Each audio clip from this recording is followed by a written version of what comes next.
ಮುಖ್ಯಮಂತ್ರಿಗಳ ಬದಲಾವಣೆ ಮಾಡಬೇಕು ಅನ್ನೋದನ್ನ ನಿರ್ಧಾರ ತೆಗೆದುಕೊಂಡು ಸಿದ್ದರಾಮಯ್ಯ ನೇತೃತ್ವದ ಕಾಂಗ್ರೆಸ್ ಸರ್ಕಾರ ಕಳೆದ 3 ವರ್ಷದಲ್ಲಿ ಉತ್ತಮ ಆಡಳಿತವನ್ನ ಕೊಡೋದ್ರಲ್ಲಿ ವಿಫಲ ಆಗಿದೆ ಅನ್ನೋದನ್ನ ಕಾಂಗ್ರೆಸ್ ಪಕ್ಷದ ಹೈಕಮಾಂಡ್ ಇವತ್ತು ಅನುಮೋದಿಸಿದೆ. ನಿನ್ನೆ ದಿನ ದೆಹಲಿನಲ್ಲಿ ಸುಮಾರು 5-5.5 ಗಂಟೆಗಳ ಕಾಲ ಮ್ಯಾರಥಾನ್ ಮೀಟಿಂಗ್ಗಳು ಏನು ದೆಹಲಿನಲ್ಲಿ ಆದ ನಂತರ ಕೊನೆಗೂ ಮುಖ್ಯಮಂತ್ರಿ ರಾಜೀನಾಮೆ ತೆಗೆದುಕೊಳ್ಬೇಕು ಅನ್ನೋ ನಿರ್ಧಾರವನ್ನ ತೆಗೆದುಕೊಂಡಿರುವಂತದ್ದು. ಇದರ ಒಟ್ಟಾರೆ ಪರಿಣಾಮ ಏನಪ್ಪಾ ಅಂತ ಹೇಳಿದ್ರೆ ಇಡೀ ದೇಶದಲ್ಲಿ ಕಾಂಗ್ರೆಸ್ ಪಕ್ಷ ಕೊನೆ ದಿನಗಳನ್ನ ನೋಡ್ತಾ ಇದೆ.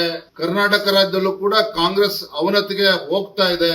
ಇದು ಸ್ಪಷ್ಟವಾಗಿ ಮುನ್ಸೂಚನೆ ಅಂತ ಹೇಳೋದಕ್ಕೆ ನಾನು ಇಚ್ಛೆ ಪಡ್ತೇನೆ. ಸಿದ್ದರಾಮಯ್ಯನವರು ಮುಖ್ಯಮಂತ್ರಿ ಸ್ಥಾನದಿಂದ ಇವತ್ತು ನಾಳೆ ರಾಜೀನಾಮೆ ಕೊಟ್ಟು ಯಾರು ಮುಖ್ಯಮಂತ್ರಿ ಆಗ್ತಾರೆ ಅನ್ನೋದು ಮುಖ್ಯ ಅಲ್ಲ. ಕಾರಣ ಏನಪ್ಪಾ ಅಂತ ಹೇಳಿದ್ರೆ ನನಗೇನು ಮುಖ್ಯಮಂತ್ರಿ ಸಿದ್ದರಾಮಯ್ಯನವ್ರ ಬಗ್ಗೆ ವೈಯಕ್ತಿಕ ದ್ವೇಷ ಏನಿಲ್ಲ. ಅತಿ ಹೆಚ್ಚು ಅನುಭವ ಇರತಕ್ಕಂತ ಮುಖ್ಯಮಂತ್ರಿಗಳು ಸಿದ್ದರಾಮಯ್ಯನವರು. ಬಹುಶಃ ದಕ್ಷಿಣ ಭಾರತದಲ್ಲೇನೆ ಇತರ ರಾಜ್ಯಗಳ ಕಂಪ್ಯಾರಿಸನ್ ಅನ್ನು ನೀವು ಮಾಡಿದ್ರೆ 10 ಲಕ್ಷ ಕೋಟಿ ರೂಪಾಯಿ ಸಾಲಗಳನ್ನ ಇವತ್ತು ಸಿದ್ದರಾಮಯ್ಯನವರು ಮಾಡಿರುವಂತದ್ದು. ಅಂದ್ರೆ ರಾಜ್ಯ ಯಾವ ರೀತಿ ಸಾಲದ ಸುಳಿಯಲ್ಲಿ ಸಿಲುಕಿ ಹಾಕೊಂಡಿದೆ ಅನ್ನೋದನ್ನು ಕೂಡ ನಾವು ಇವತ್ತು ಅರ್ಥ ಮಾಡ್ಕೋಬೇಕಾಗಿದೆ. ಹಾಗಾಗಿ ಇವತ್ತು ಯಾರು ಮುಖ್ಯಮಂತ್ರಿ ಆಗ್ತಾರೆ ಅನ್ನೋದು ಮುಖ್ಯ ಅಲ್ಲ. ರಾಜ್ಯವು ಕೂಡ ಯಾವ ದಿಕ್ಕಿನಲ್ಲಿ ಸಾಗ್ತಾ ಇದೆ ಅನ್ನೋದನ್ನು ಎಲ್ಲರೂ ಕೂಡ ಆಲೋಚನೆ ಮಾಡತಕ್ಕಂತ ಪರಿಸ್ಥಿತಿಗೆ ನಾವು ಬಂದಿದ್ದೇವೆ. ಆಂತರಿಕ ಕಚ್ಚಾಟದಿಂದ ಆಡಳಿತವು ಕೂಡ ಸಂಪೂರ್ಣವಾಗಿ ಕುಸಿದೋಗಿತ್ತು. ಭ್ರಷ್ಟಾಚಾರ, ವಾಲ್ಮೀಕಿ ಅಭಿವೃದ್ಧಿ ನಿಗಮದಲ್ಲಾದಂತಹ ಹಗರಣ ಇರಬಹುದು, ಮೂಡ ಹಗರಣ ಇರಬಹುದು. ಬಹುಶಃ ರಾಜ್ಯದ ರಾಜಕೀಯ ಇತಿಹಾಸದಲ್ಲಿ ಅಧಿಕಾರಿಗಳು ಆತ್ಮಹತ್ಯೆ ಮಾಡ್ಕೊಂಡಿರ್ತಕ್ಕಂತ ಘಟನೆಗಳು ಯಾವ್ದಾರ ನಡೆದಿದೆ ಅಂತ ಹೇಳಿದ್ರೆ ಸಿದ್ದರಾಮಯ್ಯ ನೇತೃತ್ವ ಕಾಂಗ್ರೆಸ್ ಸರ್ಕಾರದ ಅವಧಿಯಲ್ಲಿ ನಡೆದಿರುವಂತದ್ದು. ಹಾಗಾಗಿ ಇಂಥ ಒಂದು ಜನ ವಿರೋಧಿ ಸರ್ಕಾರ ನೀವು ಹೇಳ್ಬೋದು ಅಲ್ಲರಿ ಉಪಚುನಾವಣೆ ಗೆದ್ದಿದ್ದಾರೆ ಮನ್ಮನೆ ತಾನೆ. ಉಪಚುನಾವಣೆ ಯಾವುದೇ ಕಾರಣಕ್ಕೂ ಮಾನದಂಡ ಆಗೋದಕ್ಕೆ ಸಾಧ್ಯ ಅಲ್ಲ. ಉಪಚುನಾವಣೆಗಳೇ ಮಾನದಂಡ ಆಗಿದ್ದೇ ಇದ್ರೆ ಇವತ್ತು ಬಹುಶಃ ಸಿದ್ದರಾಮಯ್ಯನವರು ರಾಜೀನಾಮೆ ಕೊಡ್ತಕ್ಕಂತ ಪರಿಸ್ಥಿತಿ ನಿರ್ಮಾಣ ಆಗ್ತಾ ಇರಲಿಲ್ಲ.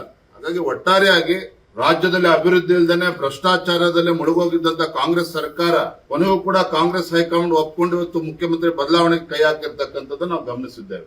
ಮುಖ್ಯಮಂತ್ರಿಗಳ ಬದಲಾವಣೆ ಮಾಡಬೇಕು ಅನ್ನೋದನ್ನ ನಿರ್ಧಾರ ತೆಗೆದುಕೊಂಡು ಸಿದ್ದರಾಮಯ್ಯ ನೇತೃತ್ವದ ಕಾಂಗ್ರೆಸ್ ಸರ್ಕಾರ ಕಳೆದ 3 ವರ್ಷದಲ್ಲಿ ಉತ್ತಮ ಆಡಳಿತವನ್ನ ಕೊಡೋದ್ರಲ್ಲಿ ವಿಫಲ ಆಗಿದೆ ಅನ್ನೋದನ್ನ ಕಾಂಗ್ರೆಸ್ ಪಕ್ಷದ ಹೈಕಮಾಂಡ್ ಇವತ್ತು ಅನುಮೋದಿಸಿದೆ. ನಿನ್ನೆ ದಿನ ದೆಹಲಿನಲ್ಲಿ ಸುಮಾರು 5-5.5 ಗಂಟೆಗಳ ಕಾಲ ಮ್ಯಾರಥಾನ್ ಮೀಟಿಂಗ್ಗಳು ಏನು ದೆಹಲಿನಲ್ಲಿ ಆದ ನಂತರ ಕೊನೆಗೂ ಮುಖ್ಯಮಂತ್ರಿ ರಾಜೀನಾಮೆ ತೆಗೆದುಕೊಳ್ಬೇಕು ಅನ್ನೋ ನಿರ್ಧಾರವನ್ನ ತೆಗೆದುಕೊಂಡಿರುವಂತದ್ದು. ಇದರ ಒಟ್ಟಾರೆ ಪರಿಣಾಮ ಏನಪ್ಪಾ ಅಂತ ಹೇಳಿದ್ರೆ ಇಡೀ ದೇಶದಲ್ಲಿ ಕಾಂಗ್ರೆಸ್ ಪಕ್ಷ ಕೊನೆ ದಿನಗಳನ್ನ ನೋಡ್ತಾ ಇದೆ.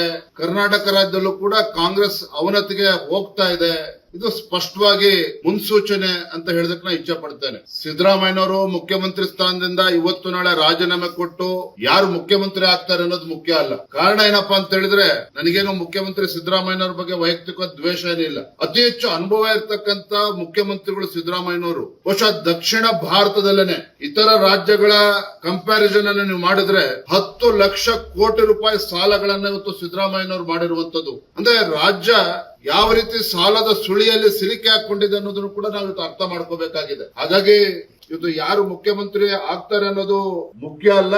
ರಾಜ್ಯವು ಕೂಡ ಯಾವ ದಿಕ್ಕಿನಲ್ಲಿ ಸಾಗ್ತಾ ಇದೆ ಅನ್ನೋದನ್ನು ಎಲ್ಲರೂ ಕೂಡ ಆಲೋಚನೆ ಮಾಡತಕ್ಕಂತ ಪರಿಸ್ಥಿತಿಗೆ ನಾವು ಬಂದಿದ್ದೇವೆ. ಆಂತರಿಕ ಕಚ್ಚಾಟದಿಂದ ಆಡಳಿತವು ಕೂಡ ಸಂಪೂರ್ಣವಾಗಿ ಕುಸಿದೋಗಿತ್ತು. ಭ್ರಷ್ಟಾಚಾರ, ವಾಲ್ಮೀಕಿ ಅಭಿವೃದ್ಧಿ ನಿಗಮದಲ್ಲಾದಂತಹ ಹಗರಣ ಇರಬಹುದು, ಮೂಡ ಹಗರಣ ಇರಬಹುದು. ಬಹುಶಃ ರಾಜ್ಯದ ರಾಜಕೀಯ ಇತಿಹಾಸದಲ್ಲಿ ಅಧಿಕಾರಿಗಳು ಆತ್ಮಹತ್ಯೆ ಮಾಡ್ಕೊಂಡಿರ್ತಕ್ಕಂತ ಘಟನೆಗಳು ಯಾವ್ದಾರ ನಡೆದಿದೆ ಅಂತ ಹೇಳಿದ್ರೆ ಸಿದ್ದರಾಮಯ್ಯ ನೇತೃತ್ವ ಕಾಂಗ್ರೆಸ್ ಸರ್ಕಾರದ ಅವಧಿಯಲ್ಲಿ ನಡೆದಿರುವಂತದ್ದು. ಹಾಗಾಗಿ ಇಂಥ ಒಂದು ಜನ ವಿರೋಧಿ ಸರ್ಕಾರ ನೀವು ಹೇಳ್ಬೋದು ಅಲ್ಲರಿ ಉಪಚುನಾವಣೆ ಗೆದ್ದಿದ್ದಾರೆ ಮನ್ಮನೆ ತಾನೆ. ಉಪಚುನಾವಣೆ ಯಾವುದೇ ಕಾರಣಕ್ಕೂ ಮಾನದಂಡ ಆಗೋದಕ್ಕೆ ಸಾಧ್ಯ ಅಲ್ಲ. ಉಪಚುನಾವಣೆಗಳೇ ಮಾನದಂಡ ಆಗಿದ್ದೇ ಇದ್ರೆ ಇವತ್ತು ಬಹುಶಃ ಸಿದ್ದರಾಮಯ್ಯನವರು ರಾಜೀನಾಮೆ ಕೊಡ್ತಕ್ಕಂತ ಪರಿಸ್ಥಿತಿ ನಿರ್ಮಾಣ ಆಗ್ತಾ ಇರಲಿಲ್ಲ. ಹಾಗಾಗಿ ಒಟ್ಟಾರೆಯಾಗಿ ರಾಜ್ಯದಲ್ಲಿ ಅಭಿವೃದ್ಧಿ ಇಲ್ದೇನೆ ಭ್ರಷ್ಟಾಚಾರದಲ್ಲಿ ಮುಳುಗೋಗಿದ್ದಂತ ಕಾಂಗ್ರೆಸ್ ಸರ್ಕಾರ ಕೊನೆಗೂ ಕೂಡ ಕಾಂಗ್ರೆಸ್ ಹೈಕಮಾಂಡ್ ಒಪ್ಕೊಂಡು ಇವತ್ತು ಮುಖ್ಯಮಂತ್ರಿ ಬದಲಾವಣೆಗೆ ಕೈ ಹಾಕಿರ್ತಕ್ಕಂಥದ್ದು ನಾವು ಗಮನಿಸಿದ್ದೇವೆ.